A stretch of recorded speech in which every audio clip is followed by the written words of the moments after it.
नमस्कार दर्शक बंधु मु दिव्य आपण मानक स्वागत जनाऊँ आज आउ एक नुआ भिडियो को।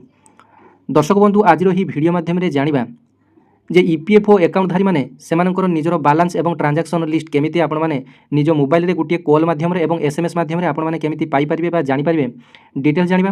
ते भिडियोटी जदि भल लागिबो गोटे लाइक करिवे, अन्य मानकु शेयर करिवे एवं चैनल टी को प्रथम थर पई भिडियो करथले चैनल टी को सब्सक्राइब करनै पाखरे दिबा घंटी चिन्ह टुकु दबे ऑल नोटिफिकेशन सेट कर देबे। तबे देखंतु आपण मानकर जदि ईपीएफओ खाता रहिछि तेबे आपण मानको पई ए खबरटी अत्यंत गुरुत्वपूर्ण। तेज संपूर्ण खबरटी आरंभ करने पूर्व आज आउ एक बड़ घोषणा पर नजर पकईदे जे बर्तमान ईपीएफओ मिनिमम पेंशन आपण मैंने 1000 टंका लेखाएं पाँच।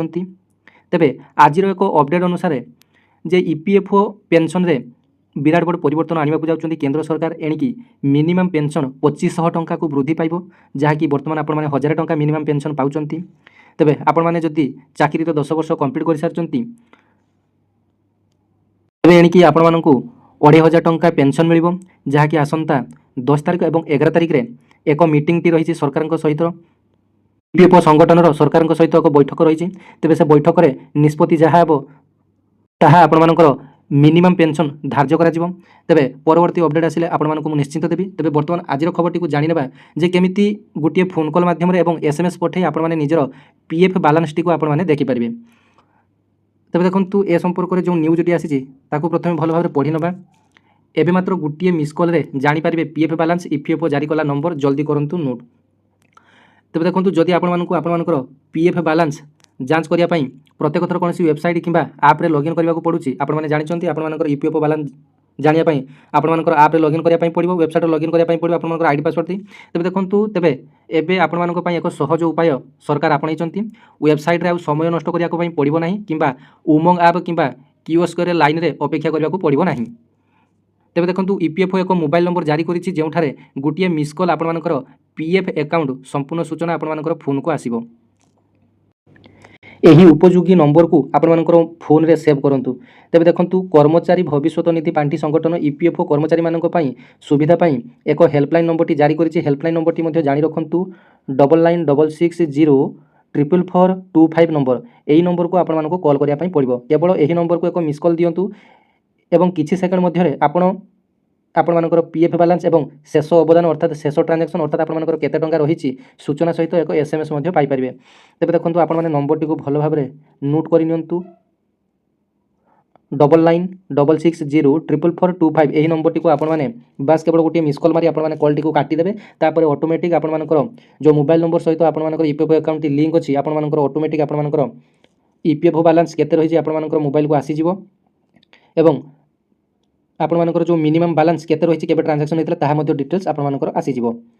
तेबे देखंतु केवल जो कर्मचारी मानकर मोबाइल नंबर ईपीएफओ रेकर्ड रे पूर्व पंजीकृत होईछि सेमाने एही सेवार लाभ उठै पारिबे। तेबे देखंतु जो कर्मचारी मानकर मोबाइल नंबर ईपीएफओ रेकर्ड रे पूर्व पंजीकृत होईछि आपण मानकर जदि मोबाइल नंबर टी रजिस्ट्रेशन अछि तेबे आपण माने एही सुविधाटी पाई परिबे। एहार अर्थ हेउछि मिस्ड कॉल सेमानकर पीएफ अकाउंट सहित लिंक होइतिबा समान नंबर रु करबा को पड़िबो। आपण मानक मु सेही कथा पूर्व मध्ये बुझैली जदि आपण मानकर पीएफ अकाउंट सहित जो नंबर टी लिंक होइछि सेही नंबर टी रु जदि आपण माने मिस कॉल मारिबे आपण माने मिस कॉल मारी निजर बैलेंस टी को चेक करि परिबे।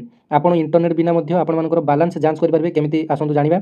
एही नूतन ईपीएफओ सेवा विशेष भाव सेही कर्मचारी मानक पई जो मानकर इंटरनेट सुविधा किंबा जो माने पोर्टल बा ऐप बारंबार लॉगिन करबा को चाहंती नाही। एबे गाँ छोट सहर किंबा कारखाना रे काम करुवा कर्मचारी माने मध्य केवल एक मिस कॉल देई सेमानकर पीएफ बैलेंस विषय रे तुरंत सूचना पाई परिबे। आपण एही पद्धति गुडी को माध्यम रे मध्य एही पीएफ बैलेंस मध्य जांच कर परिबे। तबे देखंतु जदि आपण मिस कॉल सेवा व्यवहार करिया को चाहू नांती तबे आपण माने पीएफओ सेवा माध्यम रे मध्य आपण मानकर पीएफ बैलेंस जांच कर परिबे। आपण उमंग ऐप किंबा ईपीएफओ वेबसाइट किंबा एसएमएस सेवा माध्यम रे मध्य आपण मानकर बैलेंस जांच कर परिबे। एसएमएस माध्यम रे सूचना पाइबा पई टाइप करंतु। देखंतु आपण मानकर मोबाइल रु ईपीएफओ एचओ यूएएन ईएनजी एवं एहाकू ए जो 7738299899 को पठांतु। देखंतु आपण मानकर मोबाइल रु एसएमएस करी मध्य आपण माने एणिकी एही पीएफ बैलेंस जानि परिबे। तबे देखंतु आपण माने कोन लिखिबे प्रथमे एही नंबर टी को आपण माने सेव कर नेबे। ईपीएफओ नाम करी आपण माने सेव कर नेबे नंबर टी को। तापर आपण माने कोन करिवे ना सब कैपिटल लेटर रे लिखिबे ईपीएफओ एचओ टिके स्पेस देबे टिके छाड़ी देबे तापर यूएएन तापर ईएनजी लिखि आपण माने बस एही नंबर टी को आपण माने एतिके लिखि बस पठै देबे। जेमिति आपण माने मेसेज पठाउचंती अन्य पाख को मोबाइल रे सेमिति बस आपण माने एही नंबर टी को एतिके लिखि आपण माने पठै देबे। तबे देखंतु ईएनजी एठारे इंग्राजी ପାଇଁ ବୁଝାଏ। ଯଦି ଆପଣ ଆପଣମାନଙ୍କ ଭାଷାରେ ସୂଚନା ପାଇବା ପାଇଁ ଚାହୁଁଛନ୍ତି ତେବେ ଇଏନ୍ଜିକୁ ଆପଣଙ୍କ ଭାଷାରେ କୋଡ଼ ସହିତ ବଦଳାନ୍ତୁ। ଯେପରିକି ହିନ୍ଦୀ ପାଇଁ HIN ଆପଣମାନଙ୍କର ହିନ୍ଦୀ ପାଇଁ ଆପଣମାନଙ୍କ HIN ହିନ୍ଦୀର ପ୍ରଥମ ଅକ୍ଷର ଲେଖିଲେ, ମରାଠୀ ପାଇଁ MAR, ଆମର ଓଡ଼ିଆ ପାଇଁ ODI ଖାଲି ଲେଖିଦେବେ, ଏଟା ଲେଖିବେ ନାହିଁ। ଏଠି ଆପଣମାନେ ଲେଖିବେ କ'ଣ ନା EPFO HOUAN ODI ଲେଖିଦେବେ। ଯେଉଁମାନେ କି ଭିଡ଼ିଓ ଦେଖୁଛନ୍ତି ଆମର ଓଡ଼ିଆ ଲୋକମାନେ ସେମାନେ ଏଠି ODI ଲେଖିଦେବେ। ତାପରେ ଆପଣମାନେ ସେହି ନମ୍ବରଟିକୁ ସେଣ୍ଡ କରିଦେବେ। ଆପଣମାନଙ୍କର ଅଟୋମେଟିକ୍ ଆପଣମାନଙ୍କର ଯେଉଁ ବାଲାନ୍ସଟି ଆପଣମାନଙ୍କୁ ଶୋ କରିବ ମେସେଜ୍ ମାଧ୍ୟମରେ। ତେବେ ଦେଖନ୍ତୁ, କର୍ମଚାରୀମାନଙ୍କୁ ଦ୍ରୁତ ଏବଂ ନିର୍ଭରଯୋଗ୍ୟ ସୁବିଧାଜନକ ସେବା ପ୍ରଦାନ କରିବା ପାଇଁ ସମୟ ସମୟରେ EPFO ନୂତନ ସେବା ଅପଡେଟ୍ କରେ। ମିସ୍ଡ କଲ୍ ସେବା ସହିତ ଲକ୍ଷ ଲକ୍ଷ କର୍ମଚାରୀମାନଙ୍କୁ ଆଉ ସେମାନଙ୍କର PF ବାଲାନ୍ସ ଯାଞ୍ଚ କରିବାର କୌଣସି ଝିଞ୍ଝଟର ସାମ୍ନା କରିବା ପାଇଁ ପଡ଼ିବ ନାହିଁ। ତେବେ ଦେଖନ୍ତୁ, ଆପଣମାନେ SMS ମାଧ୍ୟମରେ ଏବଂ ଆପଣମାନେ କଲ୍ ମାଧ୍ୟମରେ ଆପଣମାନେ ନିଜର PFO ବାଲାନ୍ସ ଜାଣିପାରିବେ।